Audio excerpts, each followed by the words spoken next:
7 rahasia rumah Jepang yang bikin pikiran lebih tenang tanpa renovasi. Sebelumnya, pastikan klik tombol subscribe, share, dan like dulu ya, agar channel ini bisa lebih berkembang, bermanfaat buat lebih banyak teman-teman yang lain. Terima kasih. Yuk lanjut deh. Aku mau mulai dengan satu pertanyaan jujur. Kapan terakhir kali kamu benar-benar merasa tenang di rumah sendiri? Bukan tenang karena capek lalu ketiduran, tapi tenang yang sadar, tenang yang bikin napas lega, tenang yang bikin kamu mikir, oh iya ini rumah gue. Banyak orang gak pernah ngerasain itu, dan anehnya mereka nganggep itu normal. Aku juga dulu gitu, pulang kerja, buka pintu, taruh tas, lepas sepatu, lalu langsung ngerasa lelah lagi. Padahal baru sampai rumah. Rumah harusnya jadi tempat recharge, tapi buat banyak orang, rumah malah jadi sumber stres kedua setelah pekerjaan. Dan kita sering nyalahin hal yang salah, nyalahin rumah yang kecil, nyalahin gaji yang belum cukup buat renovasi, nyalahin furnitur yang belum estetik. Padahal, orang Jepang hidup di rumah yang jauh lebih kecil dari kebanyakan rumah kita. Tapi kok kelihatannya mereka lebih tenang? Disitulah aku mulai penasaran. Dan ternyata ada rahasia-rahasia kecil yang kelihatannya sepele, tapi dampaknya luar biasa. Rahasia pertama yang paling dasar adalah cara orang Jepang memandang rumah. Buat mereka, rumah bukan tempat pamer, bukan tempat adu bagus. Rumah itu tempat pulang. Kedengarannya klise, tapi coba jujur, berapa banyak keputusan di rumah kita yang sebenarnya dibuat bukan demi kenyamanan, tapi demi penilaian orang lain. Sofa dipilih bukan karena nyaman didudukin lama, tapi karena kelihatan mahal. Meja dipilih bukan karena pas, tapi karena lagi tren. Hiasan dipajang bukan karena bikin tenang, tapi karena lucu di foto. Akhirnya rumah terasa seperti panggung. Dan kita jadi aktor yang gak pernah benar-benar santai. Di Jepang, rumah itu dibuat buat penghuninya, bukan buat tamunya. Makanya desainnya jujur, sederhana, tenang. Contoh nyatanya begini. Kalau kamu datang ke rumah orang Jepang, kamu jarang lihat ruang tamu penuh perabot.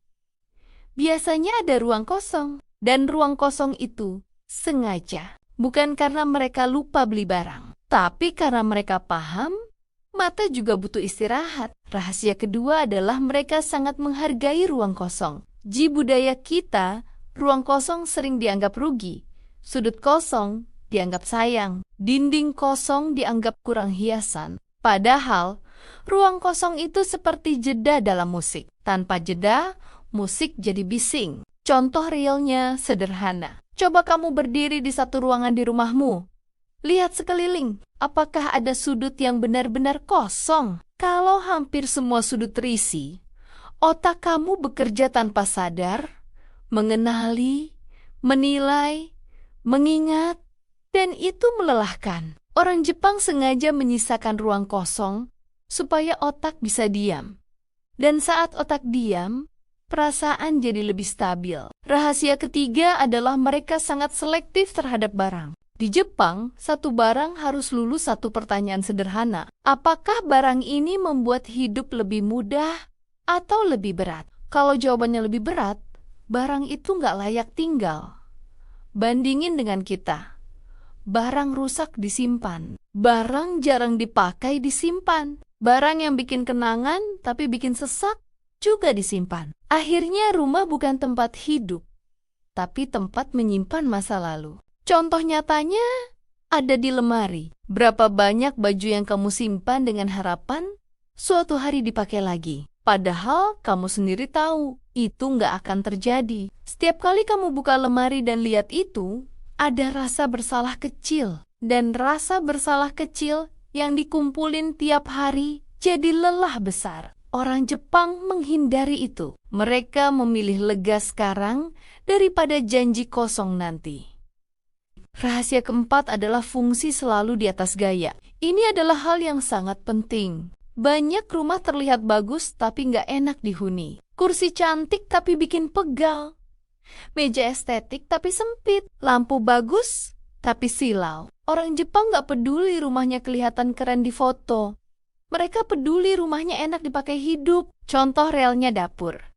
Dapur Jepang sering kecil, tapi semua benda mudah dijangkau. Nggak perlu muter badan, nggak perlu buka banyak pintu. Hasilnya, masak jadi ringan, dan aktivitas ringan bikin emosi lebih stabil. Rahasia kelima adalah pemisahan fungsi ruang. Ini kelihatannya sepele, tapi dampaknya besar. Di banyak rumah, semua aktivitas terjadi di satu tempat. Kerja di meja makan, makan sambil buka laptop, tidur sambil pegang ponsel. Otak jadi bingung. Kapan harus fokus? Kapan harus istirahat? Orang Jepang memisahkan ruang walaupun kecil, bukan pakai tembok besar, tapi pakai kebiasaan. Contoh nyatanya begini, satu sudut khusus kerja, satu sudut khusus istirahat. Begitu kamu pindah tempat, otak ikut pindah mode. Dan itu menenangkan. Rahasia keenam adalah kebersihan sebagai ritual, bukan kewajiban. Di Jepang, bersih bukan cuma soal tampilan, tapi soal perasaan. Mereka membersihkan rumah bukan karena tamu mau datang, tapi karena mereka mau hidup lebih ringan. Contoh nyatanya adalah kebiasaan membersihkan sedikit, tapi rutin. Bukan nunggu kotor menumpuk, bukan nunggu capek. Hasilnya rumah jarang berantakan parah, dan pikiran juga jarang meledak. Rahasia ketujuh adalah hubungan emosional dengan rumah. Orang Jepang sering berbicara tentang rumah seperti makhluk hidup, dirawat, diperhatikan, dihormati. Kita sering memperlakukan rumah seperti benda mati. Dipakai, ditinggal, dikeluhkan. Padahal rumah menyimpan energi dari penghuninya. Kalau rumah kacau, hidup ikut kacau. Contoh nyatanya adalah kebiasaan kecil seperti merapikan sebelum tidur. Bukan buat besok, tapi buat diri sendiri sekarang. Rahasia kedelapan adalah kesadaran saat masuk rumah. Di Jepang, lepas sepatu bukan cuma soal bersih, tapi soal memisahkan dunia luar dan dunia dalam. Begitu masuk rumah, masalah luar ditinggal. Minimal secara simbolis, kita sering membawa semua masalah sampai ke kasur, sampai ke dapur, sampai ke kamar mandi. Gak heran, capeknya gak hilang. Rahasia kesembilan adalah menerima keterbatasan. Orang Jepang jarang memaksakan rumah jadi sesuatu yang bukan dirinya. Kalau kecil, ya kecil. Kalau sederhana, ya sederhana. Mereka menyesuaikan hidup dengan ruang, bukan memaksa ruang mengikuti ego. Contoh nyatanya adalah furnitur lipat. Bukan buat gaya, tapi buat fleksibilitas. Rahasia ke-10 adalah kesunyian. Rumah Jepang nggak selalu diisi suara. Televisi nggak selalu nyala. Musik nggak selalu diputar. Ada momen diam. Dan diam itu menyembuhkan.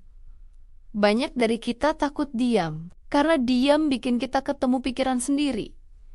Padahal, disitulah ketenangan lahir. Kalau kamu perhatiin, semua rahasia ini nggak butuh uang besar, nggak butuh renovasi mahal, nggak butuh rumah besar. Yang dibutuhkan cuma kesadaran. Kesadaran bahwa rumah bukan tempat menumpuk, tapi tempat bernapas.